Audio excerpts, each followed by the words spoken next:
নিরীহ মানুষকে থানায় ধরে নিয়ে যে মামলা হামলার ভয় দেখে পুলিশ বাণিজ্য করে, জমি লিজ নিয়ে গরিব মানুষ আবাদ করে, তাদের এই বিদ ছাড় দলীয় চিহ্নিত কিছু সন্ত্রাসী এবং নেতারা লুটপাট করে খেয়ে ফেলেছে। ভোটের আগে এবং পরে নিরাপত্তা দেব এবং আমার কোনো নেতাকর্মীর যদি চোখ রাঙিয়ে যারা দৌলতপুর মাটিতে, আমি দৌলতপুর মাটিতে 5 তারিখের পরে যেভাবে অন্যায় অত্যাচার একটা পরিবার দ্বারা, তাদের কিছু চিহ্নিত সন্ত্রাসী দ্বারা দৌলতপুরকে লুটে পুটে সাধারণ মানুষের উপরে স্টিম রোলার চালিয়ে যে অন্যায় করতেছিল, এইটাকে আমি বারবার নিষেধ করার পরও যখন ওরা সুরাহা করল না, তখন আমি দৌলতপুরের দলমত নির্বিশেষে সাধারণ জনগণের পাশে এসে দাঁড়িয়ে স্বতন্ত্র প্রার্থী হয়েছি। আজকে দেখেন সারা বাংলাদেশে কোথাও রেজিস্ট্রি অফিসে আমার জানা নাই, প্রধানমন্ত্রী হোক আর মন্ত্রী হোক আর এমপি হোক, যে সিরিয়াল নিতে 5-10 হাজার টাকা না দিলে 3 মাসেও সে রেজিস্ট্রি অফিসে মসজিদ মাদ্রাসা গোরস্থানের জমি রেজিস্ট্রি হবে না। জমি বেচে কখন? একটা মানুষ সিরিয়াস কোনো অসুখ হলে, মেয়ের বিয়ে দিলে, কোনোভাবে বিপদে পড়লে সে হয়তো নিজস্ব জমি বিক্রি করে শেষ সম্বলটা শেষ করে হয়তো তার বিপদ আপদ রক্ষা করে। কিন্তু দৌলতপুর মাটিতে এমন কোনো দলিল নাই একটা পরিবার বা তার লোকজনকে 5-10 হাজার টাকা না দিলে সেখানে জমি রেজিস্ট্রি করতে পারবে। এছাড়াও সাধারণ মানুষ দলমত নির্বিশেষে যারা বাংলাদেশের ট্যাক্স দেয়, প্রত্যেকটা লোকের অধিকার আছে সে নির্ভয়ে বাড়িতে ঘুমাতে পারবে। আমরা কি দেখতে পেলাম? 5 তারিখের আগে যারা ভেড়ার মতন ছিল তারা 5 তারিখের পর সিংহ সেজে গ্রামে গ্রামে কিছু চামচার মাধ্যম দিয়ে লিস্ট করে দলমত নির্বিশেষে নিরীহ মানুষকে থানায় ধরে নিয়ে যে মামলা হামলার ভয় দেখে পুলিশ বাণিজ্য করে কোটি কোটি টাকা যারা ইনকাম করছে। এছাড়াও দৌলতপুরে কৃষি অফিস এবং কৃষি অফিসের বীজ 5-6 কোটি টাকা এসেছিল। এই বীজগুলো সাধারণ মানুষ যারা জমি লিজ নিয়ে গরিব মানুষ আবাদ করে, তাদের এই বীজ ছাড় দলীয় চিহ্নিত কিছু সন্ত্রাসী এবং নেতারা লুটপাট করে খেয়ে ফেলেছে। এছাড়াও আরও প্রমাণ আছে।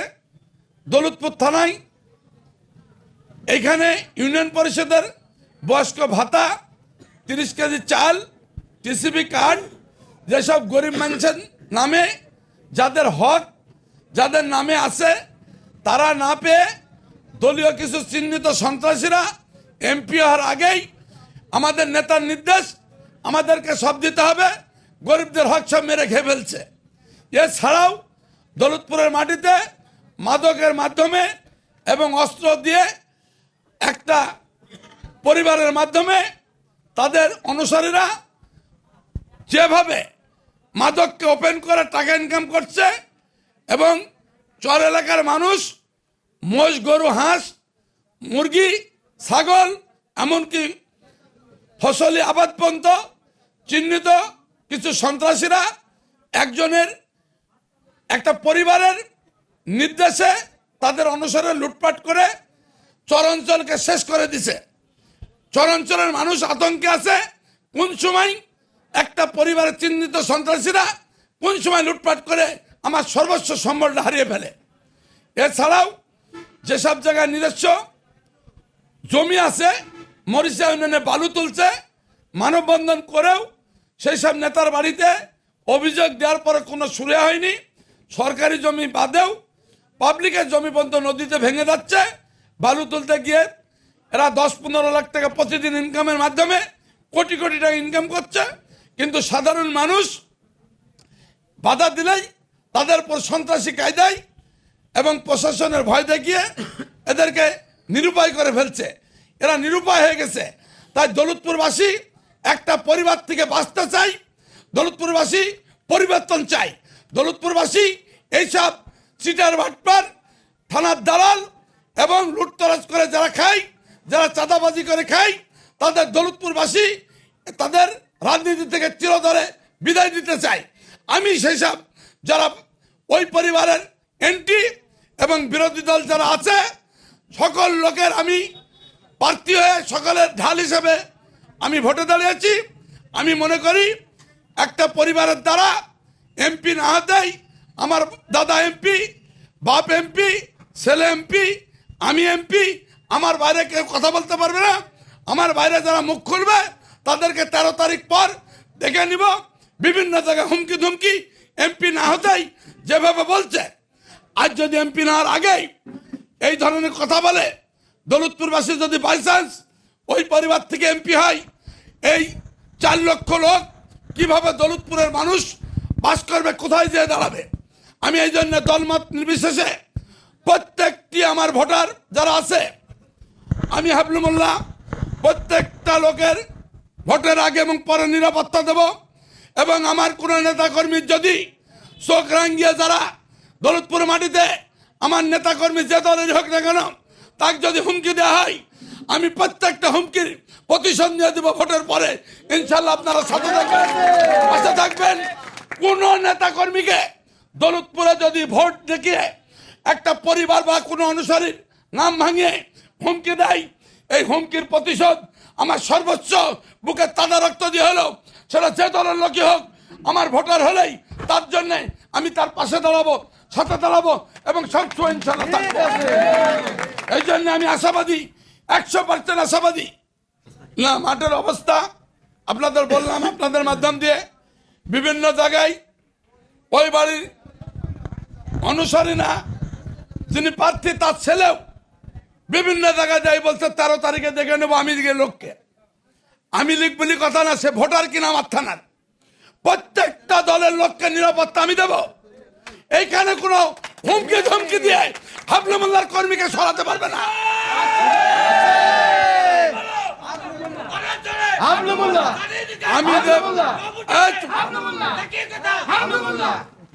আমি হাবলুমুল্লাহ যে ব্যক্তি দৌলতপুরবাসী জানে, আমি যা বলি তাই করি।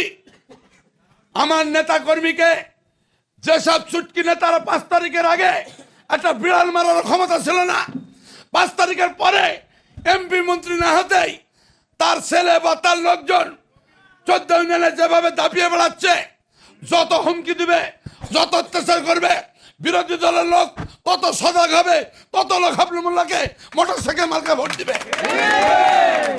ওনারা রাজনীতি যদি না থাকে, আমি মনে করি যদি পদ না থাকে, ওনারা রাজনীতি ছেড়ে দিবে। বিশ্বাস যদি না হয়, 1 বছর রাজনীতি যদি ওরা না করে, ওদের বাড়িতে একটা কুত্তাও যাবে না। ওরা টাকার বিনিময় ছাড়া দৌলতপুরের মাটিতে কোনো সেবা করা জানে না। রাজনীতির নামে এনারা ব্যবসা করে খায়, দৌলতপুরবাসী সবাই জানে।